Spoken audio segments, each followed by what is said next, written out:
जय हिंद साथियों। तो हम बात कर रहे थे स्थानीय स्वशासन। स्थानीय स्वशासन, तो देखो स्थानीय स्वशासन,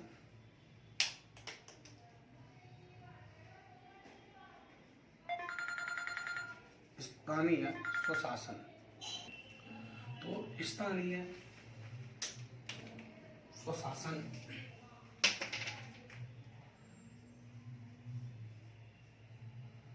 स्थानीय स्वशासन स्थानीय स्वशासन।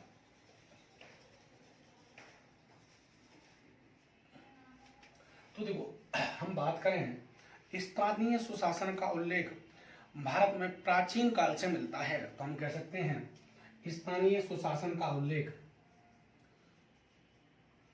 स्थानीय स्वशासन का उल्लेख स्थानीय स्वशासन का उल्लेख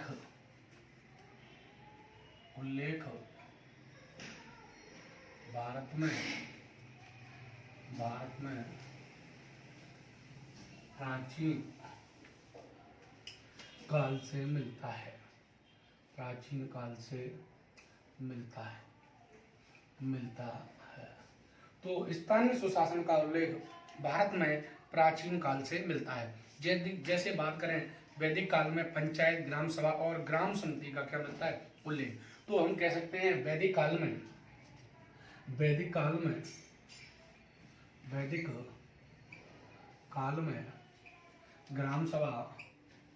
ग्राम सभा व समिति का उल्लेख मिलता है। समिति का उल्लेख मिलता है। तो हम कह सकते हैं कि जो स्थानीय स्वशासन है इसका उल्लेख सर्वप्रथम कहाँ पर मिलता है? वैदिक काल से भी इसका उल्लेख मिलता है। जो ग्राम का मुखिया होता था उसे ग्रामीण कहा जाता था। अर्थवेद में जो ग्राम का मुखिया होता था उसे क्या कहते थे? ग्रामीण। तो हम कह सकते हैं अर्थवेद में, जो हमारे वेद हैं 4 उनमें से अर्थवेद में ग्राम के मुखिया को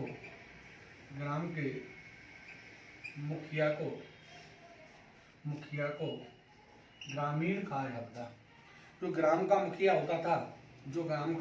मुखिया होता था उसे क्या कहते थे? को ग्रामीण कहते थे। क्या कहते थे? ग्रामीण कहते थे। तो हम कह सकते हैं कि जो वैदिक काल है, वैदिक काल में ग्राम सभा और समिति का क्या मिलता है? उल्लेख मिलता है। और वैदिक काल में सर्वप्रथम ग्राम सभा और समिति का क्या मिलता है? उल्लेख मिलता है। अगर हम वैदिक काल में शासन की बात करें तो जो सबसे छोटी इकाई थी, शासन की इकाई थी, वो होती थी क्या? ग्राम। और इसका जो मुखिया होता था इसे ग्रामोजक कहते थे। ग्राम योजक कहते थे।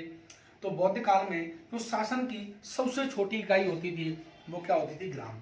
तो हम कह सकते हैं बौद्ध काल में जो शासन की सबसे छोटी इकाई होती थी वो होती थी ग्राम। और उसका जो प्रमुख या मुखिया होता था ग्राम योजक कहलाता था। तो बौद्ध काल में यानी इसके लक्षण, ये यहाँ से सवाल पूछे जाते हैं कई बार, तो इसलिए हमें इसको भी देखना चाहिए। यहाँ से सवाल बनते हैं। तो हम कह सकते हैं बौद्ध काल में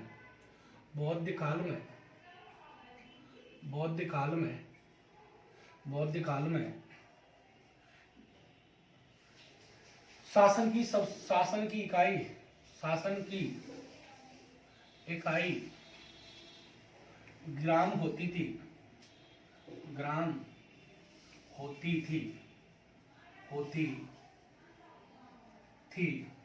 इसके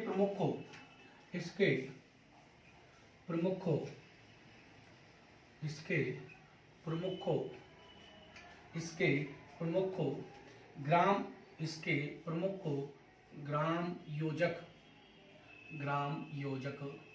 कहते थे। तो हम देखते हैं कि जो बौद्ध पीरियड था बौद्ध पीरियड था, उसमें जो सबसे छोटी इकाई होती थी वो क्या होती थी? सबसे छोटी इकाई होती थी ग्राम, और उसका प्रमुख कौन होता था? उसका प्रमुख होता था ग्राम योजक। अगर हम बात करें मौर्य काल की, तो मौर्य काल में ग्राम का जो मुखिया होता था ग्रामीक होता था। क्या होता था? ग्रामीक होता था। तो मौर्य काल में ग्राम का मुखिया कौन होता था? ग्रामीक। तो हम कह सकते हैं मौर्य काल में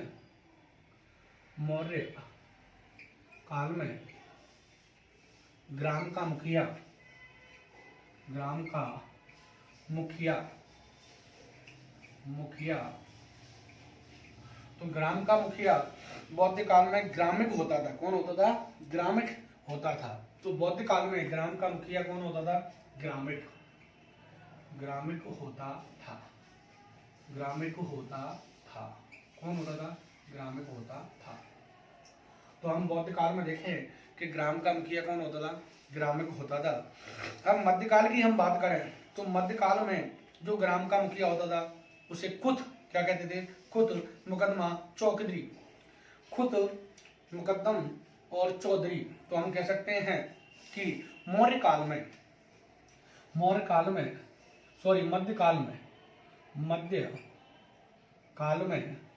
ग्राम का मुखिया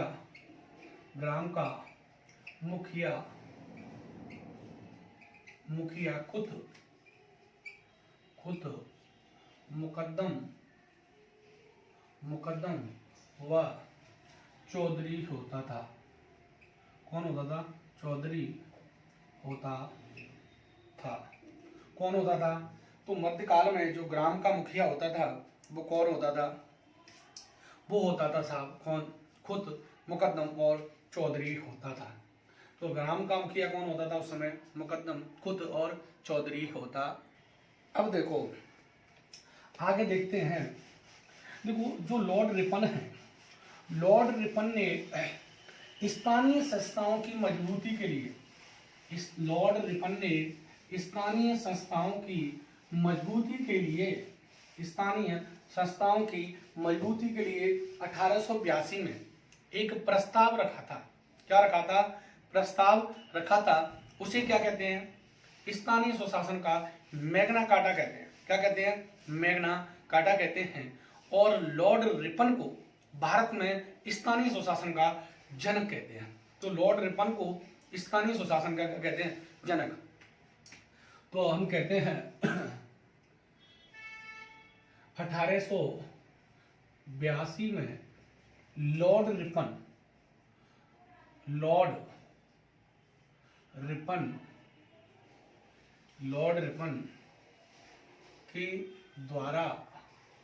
के द्वारा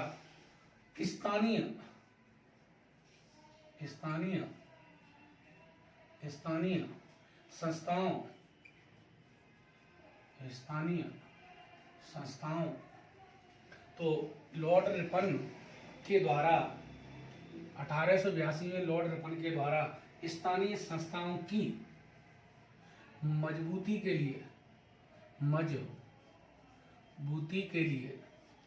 मजबूती या विकास के लिए एक प्रस्ताव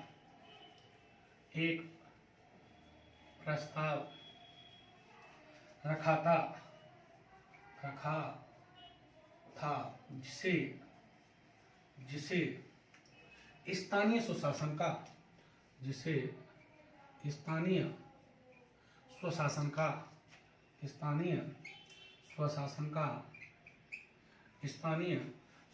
का मैग्ना कार्टा कहते हैं। मैग्ना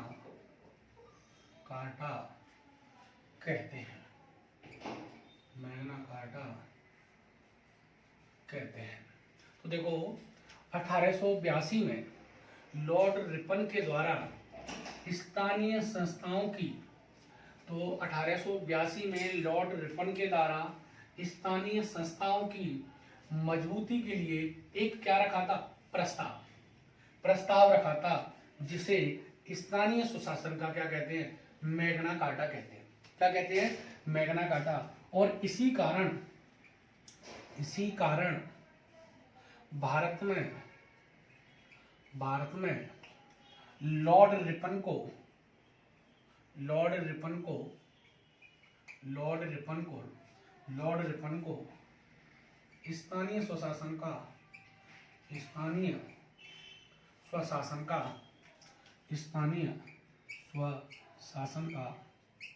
जनक कहते हैं। तो स्थानीय स्वशासन का क्या कहते हैं? देखो, हम बात करें सर्वप्रथम आधुनिक टाइम में, तो लॉर्ड रिपन के द्वारा 1882 में स्थानीय संस्थाओं की मजबूती विकास के लिए एक क्या रखा था? प्रस्ताव रखा था। और उस प्रस्ताव को स्थानीय सुशासन का क्या कहते हैं? मैग्ना कार्टा कहते हैं। तो देखो, मैग्ना कार्टा की हम चर्चा करते हैं थोड़ी सी। 1215 में ब्रिटेन का एक राजा था। कौन था? ब्रिटेन का राजा का नाम था जॉन।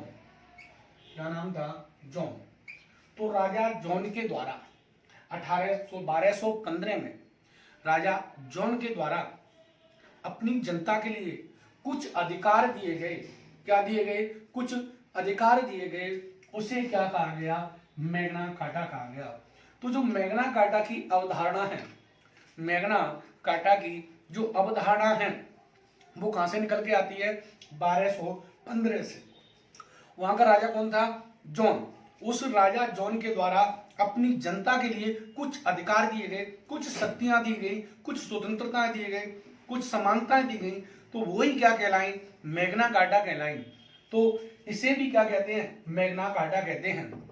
तो मौलिक अधिकारों में भी बताते हैं कि भाग 3 को संविधान का क्या कहते हैं? मैग्ना कार्टा कहते हैं। तो भारत में स्थानीय स्वशासन का जनक कौन है? Lord Ripon. ध्यान रखना, भारत में स्थानीय स्वशासन का जनक कौन है? लॉर्ड रिपन है।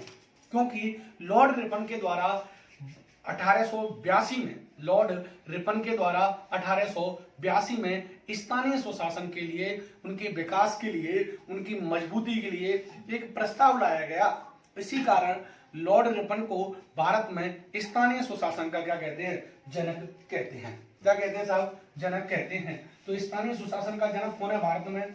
Lord Ripon. अगर बात करें जो स्थानीय सुशासन है, स्थानीय स्वशासन, देखो बहुत इंपोर्टेंट सवाल यहां से पूछा जाता है। स्थानीय सुशासन राज्य सूची का विषय है। राज्य सूची का विषय है।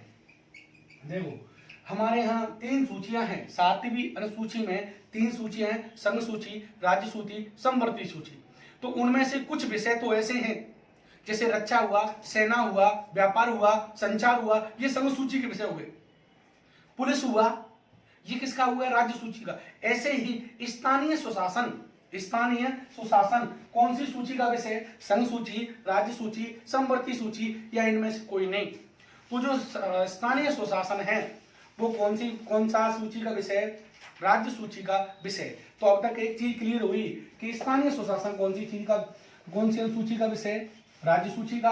और स्थानीय सुशासन का जनक किसे माना जाता है? लॉर्ड रिपन को। और स्थानीय सुशासन के विकास के लिए प्रस्ताव किसने रखा? रिपन के द्वारा। और भारत में स्थानीय सुशासन का जनक लॉर्ड रिपन। और इसे जो इन्होंने प्रस्ताव रखा था इसे क्या कहता है? मैग्ना कार्टा कहा जाता है। अब देखो, हम बात करें संविधान में, तो संविधान में हमारा पंचायती राज या स्थानीय सुशासन का स्थापना शुरू में नहीं की गई थी, परंतु हमारे संविधान में एक भाग है 4। कौन सा है? भाग 4। और जिसमें क्या है? नीति निर्देशक तत्व है। क्या है साहब? नीति निर्देशक तत्व,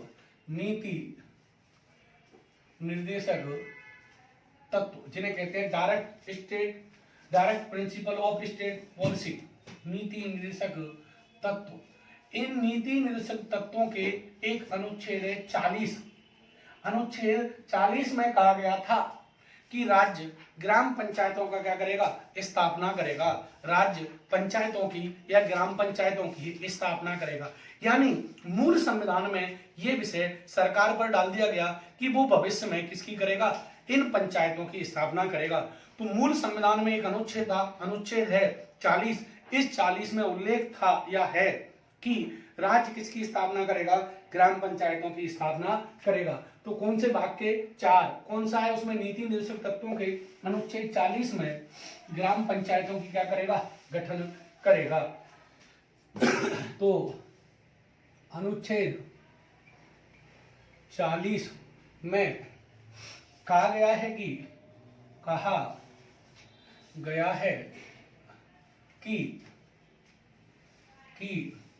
राज्य ग्राम पंचायतों का गठन करेगा, ग्राम पंचायतों का गठन करेगा। क्लियर। तो अनुच्छेद 40 में क्या कहा गया है, ये राज्य के लिए एक निर्देश दिया गया है कि राज्य ग्राम पंचायतों का क्या करेगा, गठन करेगा। एक तरह से राज्य के लिए क्या है दोस्तों, निर्देश है कि वो ग्राम पंचायतों का गठन करेगा, ये राज्य पर के लिए निर्देश है। अगर हम बात करें आगे की चर्चा करें कि दोस्तों देखें कि देखो हमारे यहाँ शुरू में कहा गया ग्राम पंचायतों का गठन करेंगे, तो अब क्या था कि प्रशासनिक विकेंद्रीकरण के लिए एक के.एम. मुंशी समिति के द्वारा सामुदायिक मुंशी की सिफारिश के आधार पर 1952 में सामुदायिक विकास कार्यक्रम और 1953 में सह विस्तार योजना, 2 कार्यक्रम चलाए गए। ध्यान रखना, गांवों का विकास करने के लिए के.एम. मुंशी, कन्हैयालाल मणिकलाल मुंशी समिति की सिफारिश के आधार पर, कन्हैयालाल मणिकलाल मुंशी की सिफारिश के आधार पर 2 गांवों का विकास करने के लिए 2 कार्यक्रम चलाए गए थे। तो हम लिखेंगे के.एम. मुंशी समिति की सिफारिश के आधार पर, सिफारिश के आधार पर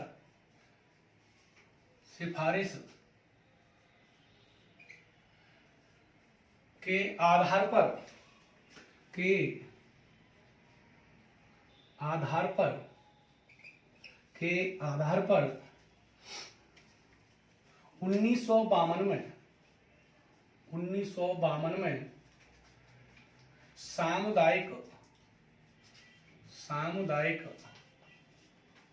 सामुदायिक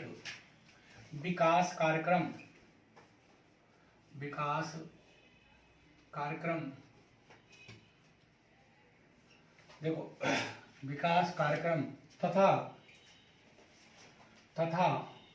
1953 में सह विस्तार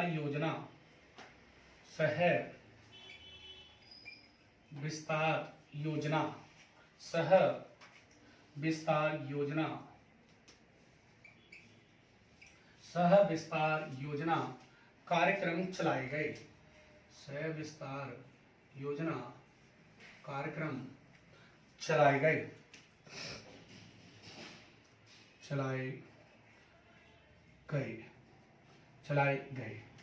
देखो साहब, के.एम. मुंशी समिति की सिफारिश के आधार पर 1952 में सामुदायिक विकास कार्यक्रम और 1953 में सह विस्तार योजना, इनका जो उद्देश्य था, इन दोनों कार्यक्रमों का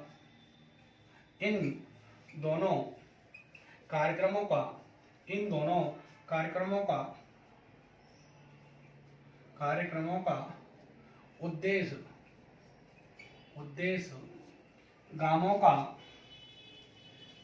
का ज्यादा से ज्यादा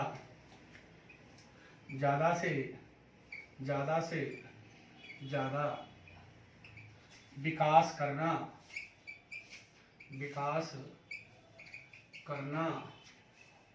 और लोगों की भागीदारी बढ़ाना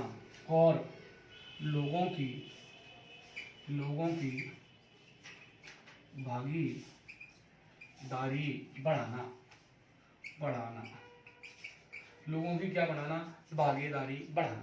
देखो, लोगों को ज्यादा से ज्यादा विकास करने के लिए, लोगों की प्रशासन में भागीदारी को बढ़ाने के लिए के.एम. मुंशी समिति की सिफारिश के आधार पर 1952 में सामुदायिक विकास कार्यक्रम तथा 1953 में सह विस्तार योजना दो कार्यक्रम चलाए गए। अब देखो, इसके बाद ये दोनों जब कार्यक्रम चलाए गए, इन कार्यक्रमों की जांच करने के लिए 1957 में योजना आयोग के द्वारा, ध्यान रखना कि सब इंपोर्टेंट है, योजना आयोग के द्वारा बलवंत राय मेहता समिति का गठन किया गया 1957 में। तो इन दोनों कार्यक्रमों की जांच करने के लिए 1957 में योजना आयोग के द्वारा बलवंत राय मेहता समिति का क्या किया गया, गठन किया गया। तो आगे देखते हैं, ये देखो, अब ये दो कार्यक्रम चलाए गए। अब ये कार्यक्रम अपने उद्देश्य में कितने सफल हुए हैं, कितने नहीं हुए हैं, इसकी जांच करने के लिए योजना आयोग के द्वारा 1957 में बलवंत राय मेहता समिति का गठन किया गया। तो हम लिखेंगे इन दोनों कार्यक्रमों की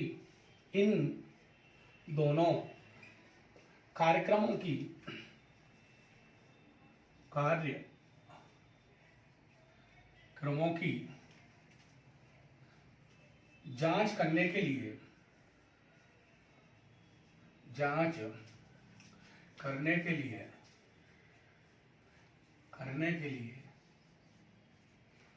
योजना आयोग के द्वारा, ये कई बार पूछा गया कि बलवंत राय मेहता समिति का गठन किया गया संसद द्वारा, सरकार द्वारा, योजना आयोग द्वारा, राष्ट्रीय विकास परिषद द्वारा। तो किसके द्वारा गठन किया गया, योजना आयोग के द्वारा।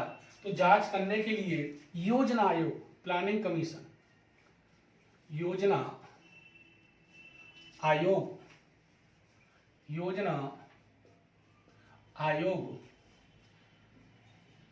के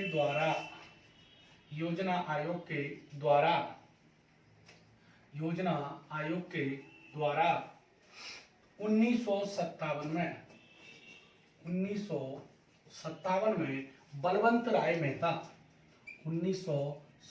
में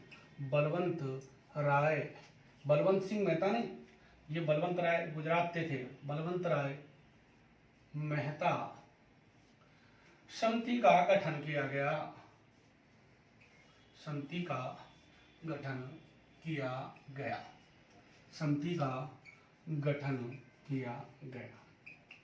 देखो दोस्तों, कॉन्सेप्ट समझो बेटा कि के.एम. मुंशी समिति की सिफारिश के आधार पर के.एम.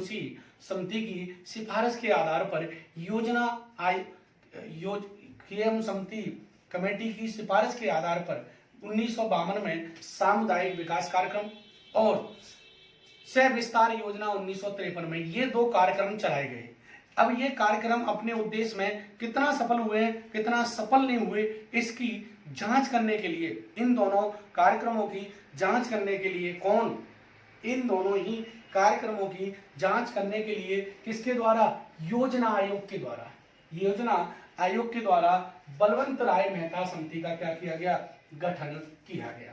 किस समिति का, बलवंत राय मेहता समिति का गठन किया गया। और इसने 1957 में अपनी क्या दे दी, रिपोर्ट दे दी। तो इस कमेटी ने अपनी रिपोर्ट कब दे दी, 57 में।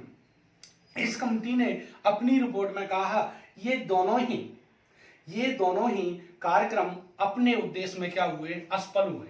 इस कमेटी ने कहा कि ये दोनों ही कार्यक्रम अपने उद्देश्य में क्या रहे हैं, असफल रहे हैं। तो सरकार ने पूछा क्या करना चाहिए, तो इसने किया यदि गांवों का विकास करना है तो क्या कर दो, लोकतांत्रिक विकेंद्रीकरण कर दो। क्या कर दो, लोकतांत्रिक विकेंद्रीकरण कर दो, लोकतांत्रिक विकेंद्रीकरण। इसने कहा कि जो शक्ति सारी की सारी केंद्र में पड़ी हुई है, केंद्र सरकार और राज्य सरकार में, उस शक्ति को कहां पर दे दो, गांवों में दे दो। गांवों को अगर मजबूत करना है तो जो शक्ति है उसका क्या कर दो, जो लोकतंत्र में शक्ति है, जो लोकतंत्र है उसका विकेंद्रीकरण कर दो। केंद्रीकरण का मतलब केंद्र की ओर आना, विकेंद्रीकरण का मतलब होता है केंद्र से बाहर की ओर जाना। यानी जो शक्ति केंद्र सरकार और राज्य सरकार में समाहित है उस शक्ति को कहां दे दो, गांवों में दे दो। तो इसने कहा तो यानी इसने कहा कि ग्राम त्रिस्तरीय पंचायती राज की क्या करो, स्थापना करो। इसलिए पहली बार लोकतांत्रिक विकेंद्रीकरण की बात किसने की, लोकतांत्रिक विकेंद्रीकरण की बात की बलवंत राय मेहता ने।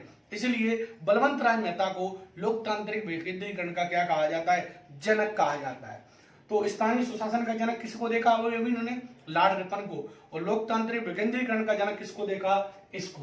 तो अभी हम देखते हैं इस समिति ने अपनी रिपोर्ट कब दी, 1957 में।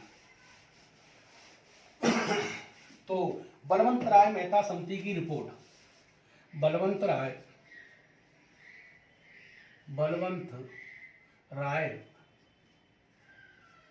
मेहता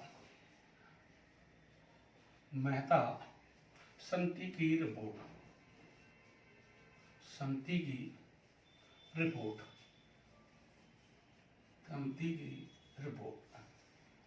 कब दे दी, 1957 में। रिपोर्ट कब दे दी, 1957 में, लास्ट में दे दी। अब देखो इसने रिपोर्ट में क्या कहा कि ये दोनों ही कार्यक्रम अपने उद्देश्य में क्या रहे हैं, असफल रहे हैं। इसने कहा यह दोनों ही कार्यक्रम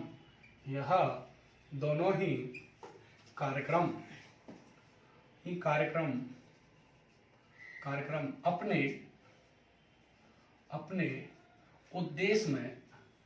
उद्देश्य में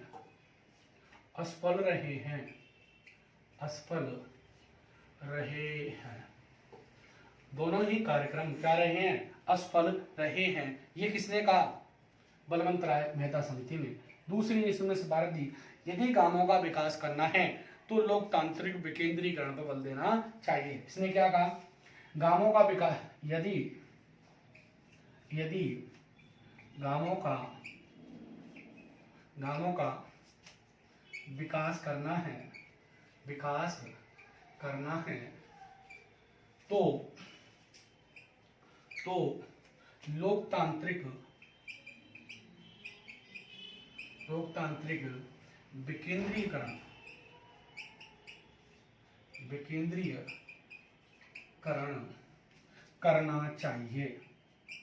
करना चाहिए। इसी कारण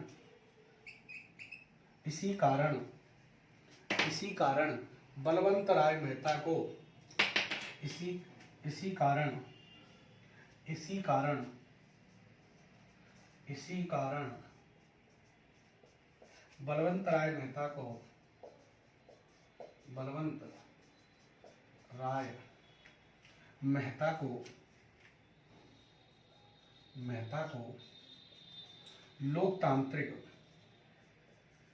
लोकतांत्रिक विकेंद्रीकरण का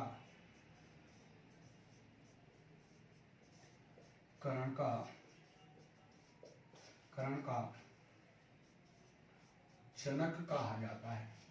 लोकतांत्रिक विकेंद्रीकरण का जनक कौन हुआ, बलवंत राय मेहता कहा जाता है। तो लोकतांत्रिक विकेंद्रीकरण का जनक हुआ बलवंत राय मेहता। लोकतांत्रिक विकेंद्रीकरण, तो इसने अपनी सिफारिश में कहा कि दोनों ही कार्यक्रम अपने उद्देश्य में क्या रहे, असफल रहे हैं। ये दोनों ही कार्यक्रम अपने उद्देश्य में क्या रहे, असफल। यदि गांवों का क्या करना है, विकास करना है, विकास करना है तो जो शक्ति केंद्र में है उसका क्या कर दो, लोकतांत्रिक विकेंद्रीकरण कर दो। यानी इसने लोकतांत्रिक विकेंद्रीकरण किया। और इसने कहा कि त्रिस्तरीय पंचायती राज की सिफारिश की। क्या की, त्रिस्तरीय पंचायती राज की सिफारिश की। तो इसने क्या किया, त्रिस्तरीय पंचायती राज की सिफारिश की।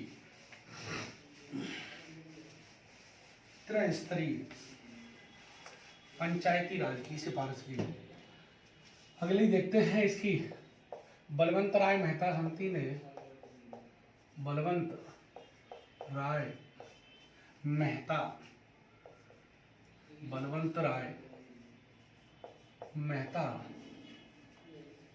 समिति ने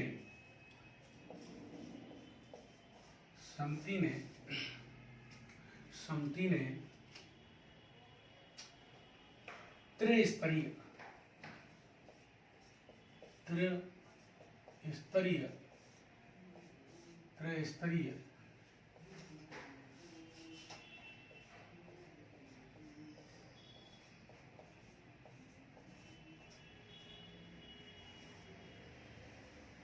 त्रिस्तरीय त्रिस्तरीय पंचायती राज की पंचायती राज की सिफारिश की। तो देखो, बलवंत राय मेहता समिति ने कहा यदि गांवों का विकास करना है, यदि गांवों का क्या करना है, विकास करना है, तो त्रिस्तरीय पंचायती राज की क्या करें, स्थापना करें। जैसे ग्राम स्तर पर ग्राम पंचायत, खंड स्तर पर पंचायत समिति और जिला स्तर पर जिला परिषद की स्थापना की जानी चाहिए।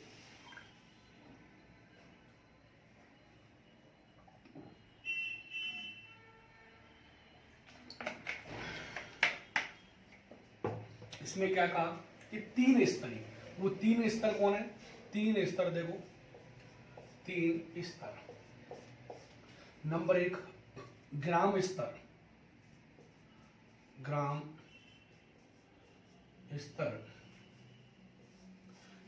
स्तर पर है ग्राम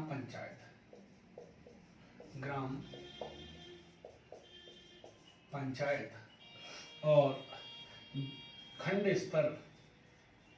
खंड स्तर या ब्लॉक स्तर पर पंचायत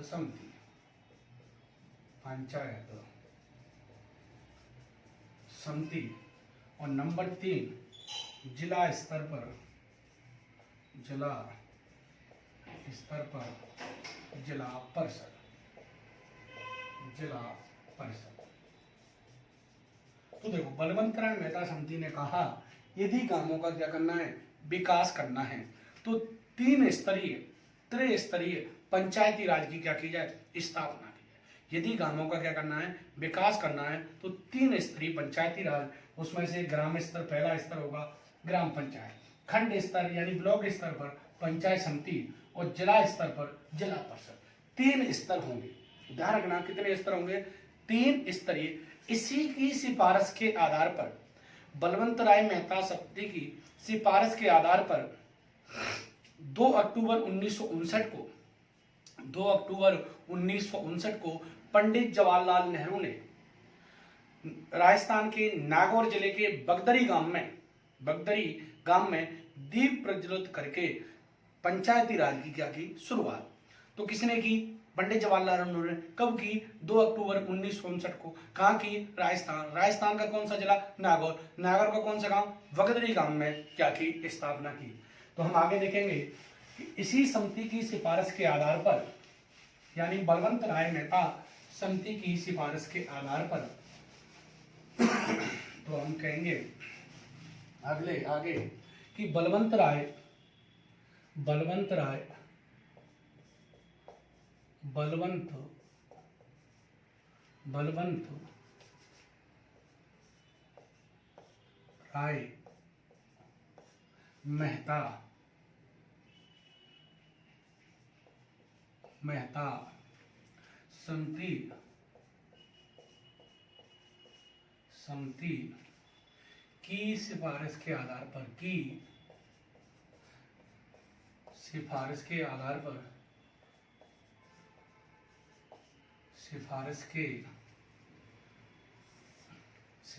समिति की सिफारिश के आधार पर पंडित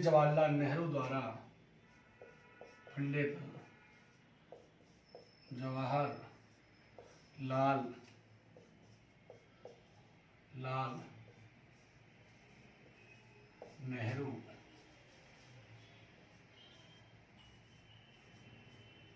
नेहरू द्वारा नेहरू द्वारा 2 अक्टूबर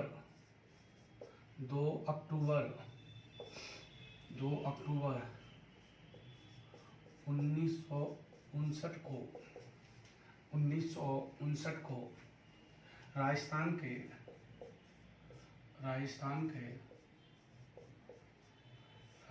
के नागौर जिले के नागौर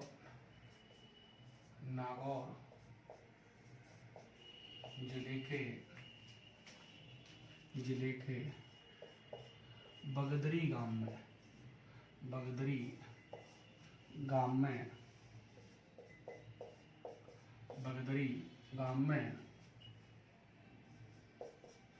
पंचायती राज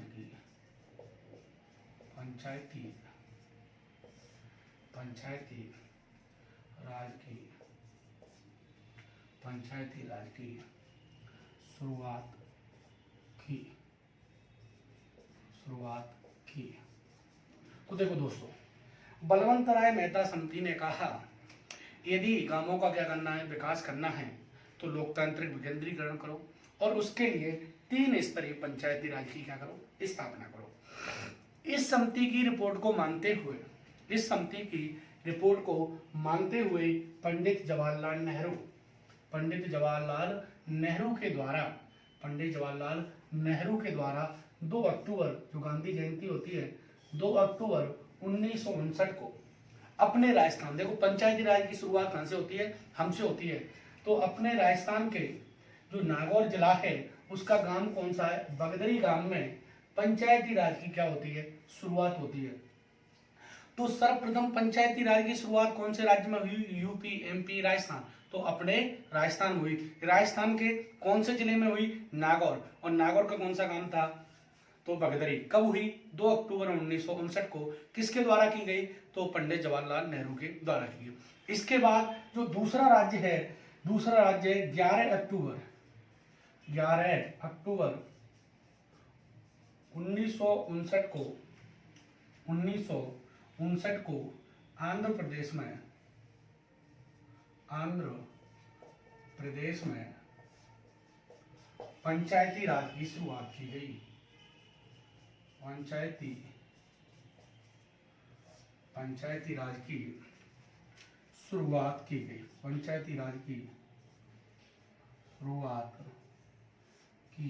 गई। तो पंचायती राज की दूसरा राज्य कौन सा था, दूसरा राज्य था जो पंचायती राज की स्थापना करने वाला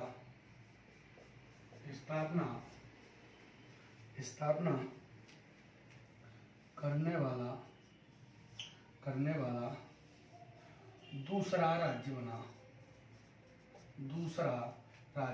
बना। तो देखो, जब स्थापना हुई उस समय राज्य के मुख्यमंत्री कौन थे, इस समय राजस्थान के मुख्यमंत्री, राजस्थान के सीएम मोहनलाल सुखाड़िया थे।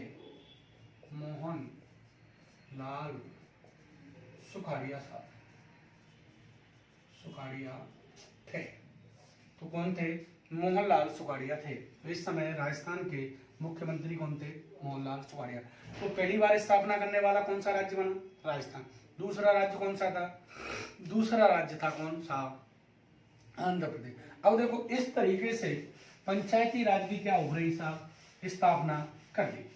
अब देखो, स्थापना कर दी,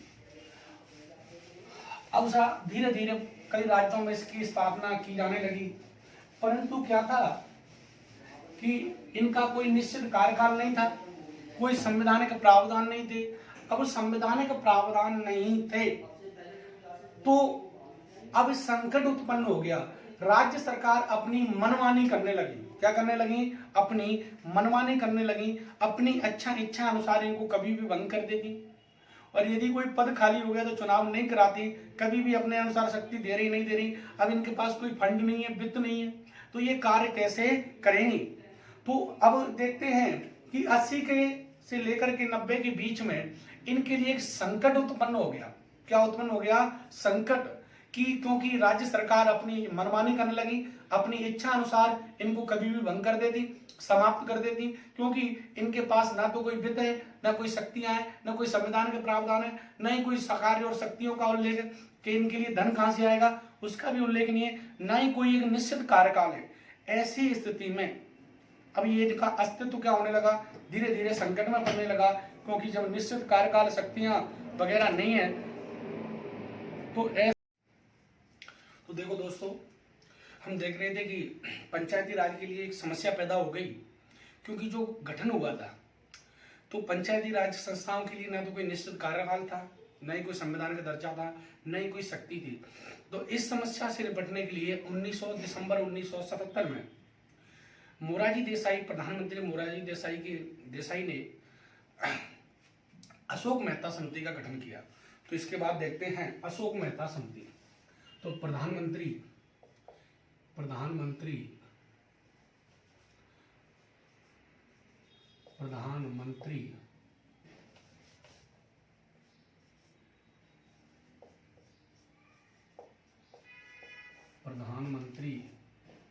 मोरारजी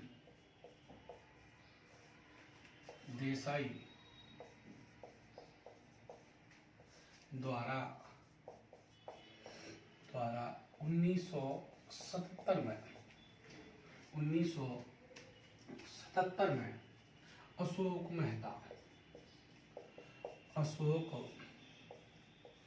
मेहता समिति का गठन किया गया। अशोक मेहता समिति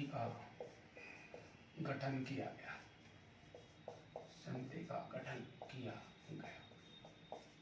तो प्रधानमंत्री मोरारजी देसाई के द्वारा 1977 में अशोक मेहता समिति का गठन किया गया और इसने अपनी रिपोर्ट दी 1980 में। रिपोर्ट कब दी? रिपोर्ट 1980 में। और इसमें रिपोर्ट में कहा, पहली तो ये थी, पहली बार इस समिति ने कहा कि इन संस्थाओं को, पंचायती राज संस्थाओं को संविधान में क्या दिया जाए? दर्जा दिया जाए। तो इसने अपनी रिपोर्ट में कहा कि पंचायती राज संस्थाओं को पंचायती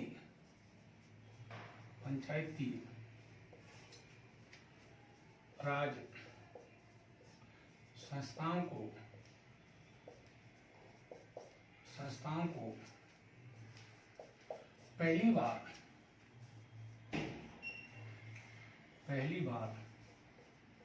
संवैधानिक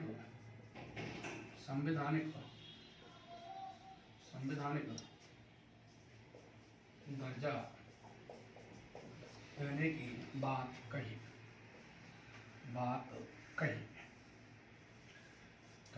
तो किस समिति ने पहली बार पंचायती राज संस्थाओं को संवैधानिक दर्जा दिए जाने की बात कही? तो वो समिति कौन थी? अशोक मेहता समिति। दूसरा कहा, किसने ये कहा? इसने दूसरी कही कि जो 3 स्तरों की जगह 2 स्तरों की स्थापना की जाए। इसने कहा पंचायती राज की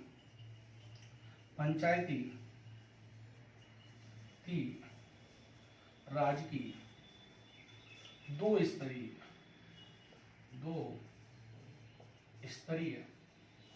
स्थापना की जाए।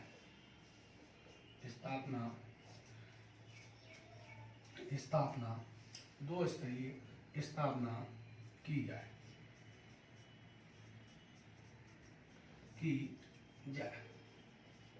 मंडल पंचायत और जिला परिषद। नंबर 1 मंडल पंचायत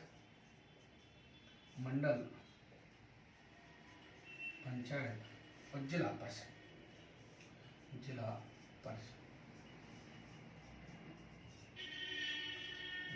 परिषद। 2 बातें कही कि एक तो मंडल पंचायत और जिला परिषद की क्या की जाए? स्थापना की जाए। इस समिति की सिफारिश पर कोई ध्यान नहीं दिया गया।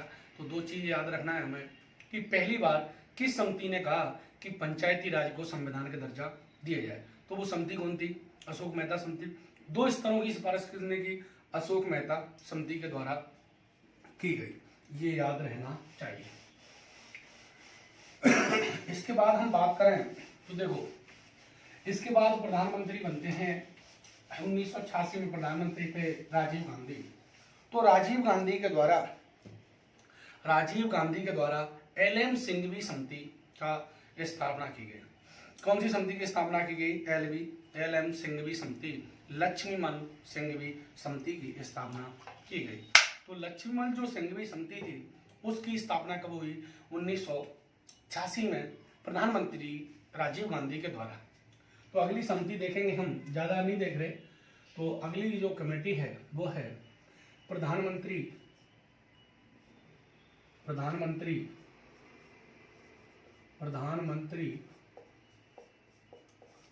प्रधानमंत्री राजीव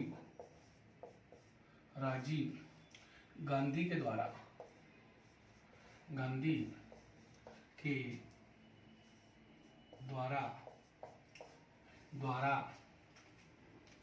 1986 में एल एम लक्ष्मण सिंघवी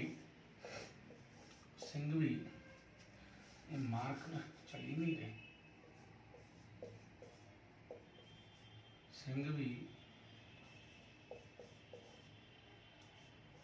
सिंघवी समिति का गठन किया गया।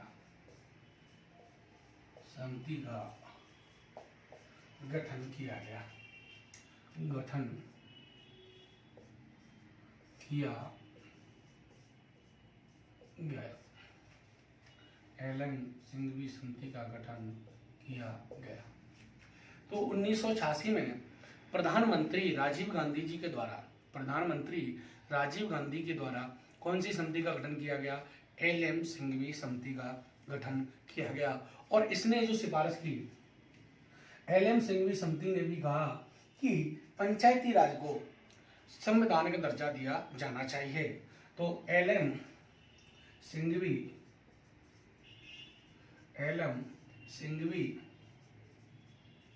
समिति ने भी पंचायती राज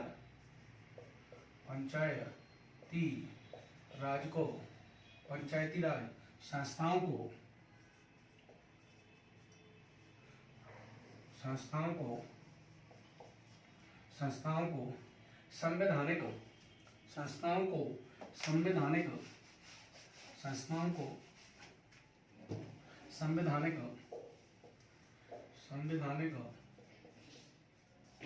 संवैधानिक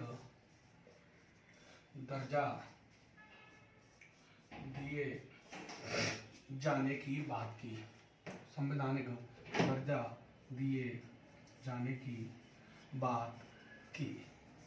संवैधानिक दर्जा दिए जाने की बात की। तो एल.एम. सिंघवी समिति ने भी पंचायती राज संस्थाओं को कैसा संवैधानिक दर्जा दिया जाने की सिफारिश की थी। तो एल.एम. सिंघवी समिति ने भी की थी। पहली बार किसने की थी? अशोक मेहता समिति ने पंचायती राज को संवैधानिक दर्जा दिए जाने की बात कही थी। अब देखो, इसी एल.एम. सिंघवी समिति की सिफारिश के आधार पर प्रधानमंत्री राजीव गांधी 2 संविधान संशोधन विधेयक लेके आए, 64वां 65वां। जो 64वां संविधान संशोधन विधेयक था उसमें पंचायती राज के लिए था, और जो 65वां था वो था साहब नगर पालिकाओं या शहरी संस्थाओं के लिए। तो ये नेट में भी सवाल पूछा गया है, फर्स्ट ग्रेड में भी पूछा गया है कि 73वां 74वां तो लास्ट में आएंगे, इससे पहले भी एक प्रयास किया गया है राजीव गांधी के द्वारा 1989 में 65वां और 64वां संविधान संशोधन विधेयक 1989 में लाए। ये लोकसभा में लाए गए थे, परंतु लोकसभा क्या हो गई? भंग। और लोकसभा भंग हो गई तो जैसे ही लोकसभा भंग होती है, कोई विधेयक लोकसभा में लाया जाता है तो विधेयक भी क्या हो जाता है? समाप्त हो जाता है। बाद में प्रधानमंत्री राजीव गांधी की चुनाव के दौरान, प्रचार के दौरान हत्या हो गई, और इसके बाद 1991-92 में जो सरकार बनती है, पीवी नरसिंह राव की सरकार बनती है, और पीवी नरसिंह राव सरकार के द्वारा फिर बाद में 73वां और 74वां संविधान संशोधन विधेयक लाते हैं, जो इनके द्वारा फिर संविधान का दर्जा दिया गया। परंतु प्रयास किसके द्वारा किया गया था? पहली बार राजीव गांधी जी के द्वारा प्रयास किया गया। तो हम देखेंगे कि एल.एम. सिंघवी समिति की सिफारिश के आधार पर प्रधानमंत्री राजीव गांधी के द्वारा 64वां संविधान संशोधन विधेयक पंचायती राज से संबंध व 65वां संविधान संशोधन विधेयक नगर पालिकाओं से संबंधित 1989 में लाए गए। तो हम देखेंगे कि एल.एम. सिंघवी समिति की सिफारिश के आधार पर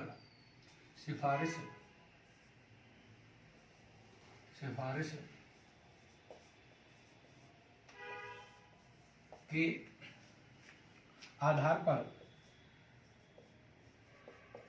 पर प्रधानमंत्री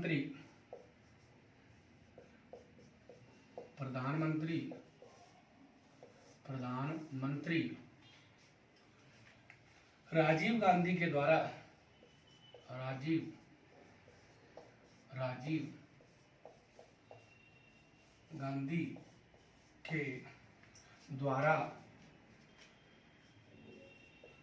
द्वारा लोकसभा में कहाँ लाए गए? लोकसभा में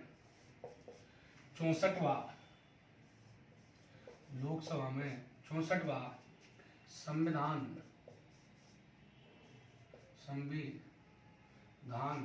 संशोधन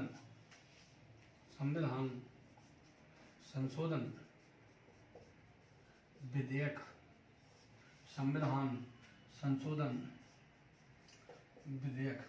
ये किससे संबंधित था? तो हम कह सकते हैं कि स्थानीय जो ग्रामीण संस्थाएं या पंचायती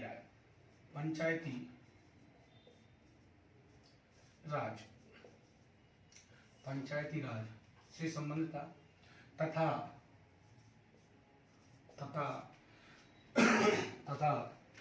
65वां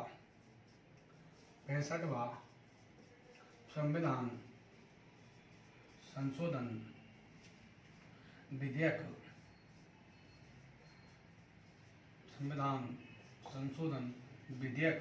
ये किससे संबंधित था? नगर पालिकाओं या नगरीय संस्थाओं से। विधेयक 1989 लोकसभा में लाए गए। परंतु लोकसभा भंग होने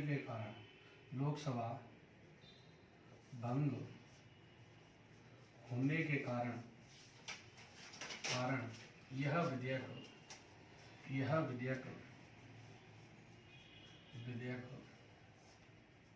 भी समाप्त हो गए।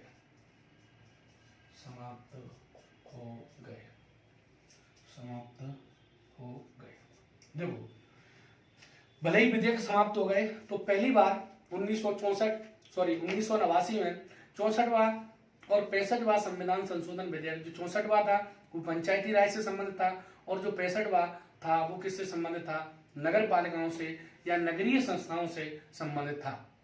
उन्हें कॉमन रूप में क्या कहते हैं? नगर पालिका। क्या कहते हैं? नगर पालिका कॉमन शब्द है।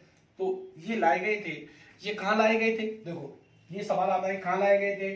तो ये लाए गए थे लोकसभा में। कहाँ लाए गए थे? लोकसभा में लाए गए थे। परंतु 1989 कब लाए गए थे? 1989 में 64वां और 65वां संविधान संशोधन। परंतु उस समय लोकसभा क्या हो गई? भंग। और जब लोकसभा भंग हो गई तो आप जानते हैं कोई भी विधेयक जो लोकसभा में लाया जाता है और लोकसभा क्या हो जाती है?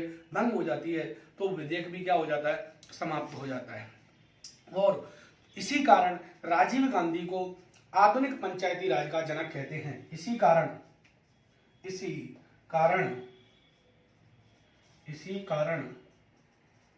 राजीव गांधी को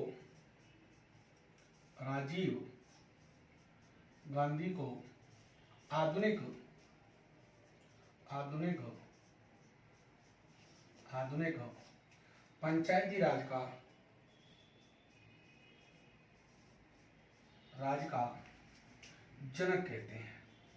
राज का जनक कहते हैं। क्लियर? तो पहली बार प्रयास किसने किया? ये नेट में पूछा गया सवाल। तो पहली बार ये 64वां क्वेश्चन था कि पंचायती राज से संबंधित कौन सा संविधान संशोधन विधेयक है, और उसमें ऑप्शन में कौन से थे? 64वां 65वां। तो पहली बार प्रयास किसने किया? इन संस्थाओं को संविधान में जो दर्जा देने का पहली बार जो दोस्तों मेरे प्रयास किया था वो किया था राजीव गांधी के द्वारा। इसी कारण राजीव गांधी को क्या कहते हैं? पंचायती राज का क्या कहते हैं? जनक कहते हैं। क्या कहते हैं? पंचायती राज का जनक कहते हैं। तो राजीव गांधी की देखो चुनाव के दौरान क्या हो गई? मृत्यु हो गई, हत्या कर दी गई। और इसके बाद 2 गठबंधन सरकारें बनी चंद्रशेखर के और के नेतृत्व में। तो इस कारण से इनका प्रयास नहीं हुआ। फिर बाद में जो सरकार बनती है पीवी नरसिम्हा राव, तो पीवी नरसिम्हा राव जो राजीव गांधी ने लक्ष्य रखा था, जो उद्देश्य लिया था, उसको पूरा करने के लिए संविधान में संशोधन करने के लिए 2 विधेयक लेके आते हैं। 73वां पंचायती राज से और 74वां जो संविधान संशोधन विधेयक है वो नगर पालिकाओं से या नगरीय सुशासन से 1992। दोनों विधेयक कब लाए गए? 1992 में लाए गए। तो अब देखेंगे कि प्रधानमंत्री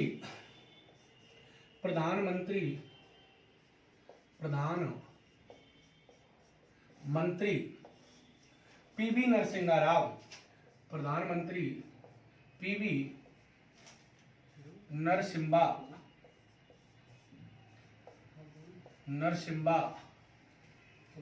राव के द्वारा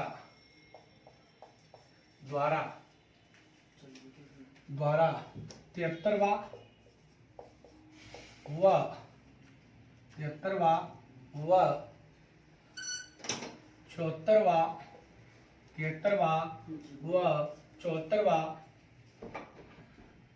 74वां संविधान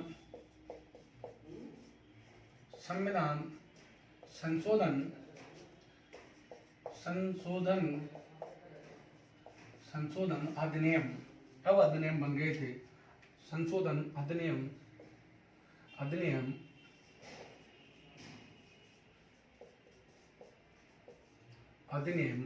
बनाए गए। और जो 73वां है कब बनाए गए? अधिनियम 1992 पारित किए गए। क्लियर? 1992 के नाम से हैं। वो जो 73वां है, जो 73वां संविधान संशोधन अधिनियम 1992 ये पंचायती राज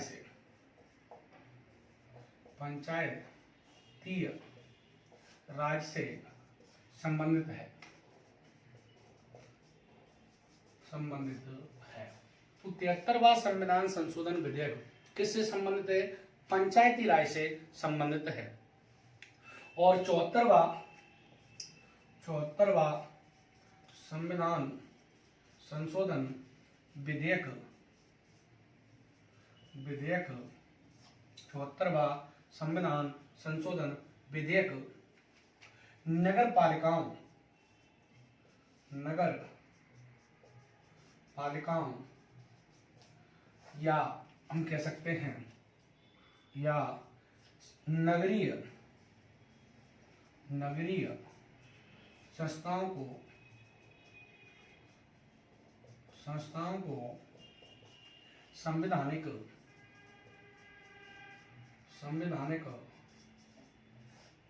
दर्जा देने से संबंधित है। दर्जा दिया गया। तो देखो फाइनली 74वां संविधान संशोधन विधेयक प्रधानमंत्री नरसिम्हा राव के द्वारा पारित कराए गए। और ये दोनों अधिनियम कब पारित हुए? 1992 में, एक साल। तो 73वां संविधान संशोधन 1992 के नाम से जाना जाता है और 74वां संविधान संशोधन 1992 के नाम से जाना जाता है। जो 73वां संविधान संशोधन विधेयक था या है, वो जो पंचायती राज है या ग्रामीण स्थानीय संस्था हैं उनको संविधान में दर्जा देना था। और 74वां संविधान संशोधन है, इनके द्वारा जो नगरीय संस्था है, नगर पालिका, नगर परिषद, नगर निगम, इनको संविधान में क्या देना था? दर्जा देना था। तो ये दोनों प्रयास किस प्रधानमंत्री के काल में किए गए? पीवी नरसिम्हा राव प्रधानमंत्री के काल में किए गए। तो अब हमारा जो टॉपिक शुरू होता है वो होता है दोस्तों कौन सा, अब हमारा जो टॉपिक है वो अब हम पढ़ेंगे पहले 73वां संविधान संशोधन को, और 73वें के बाद हम पढ़ेंगे 74वां संविधान संशोधन विधेयक को। जो 73वां संविधान संशोधन विधेयक है वो पंचायती राज से संबंधित है। किससे संबंधित है? पंचायती राज से। और 74 शहरी। इसी के साथ इसका हमारा टाइम हो गया पूरा, और इसकी चर्चा करेंगे अगली क्लास में। सभी को थैंक यू, धन्यवाद, मिलते हैं अगली क्लास में। Thank you.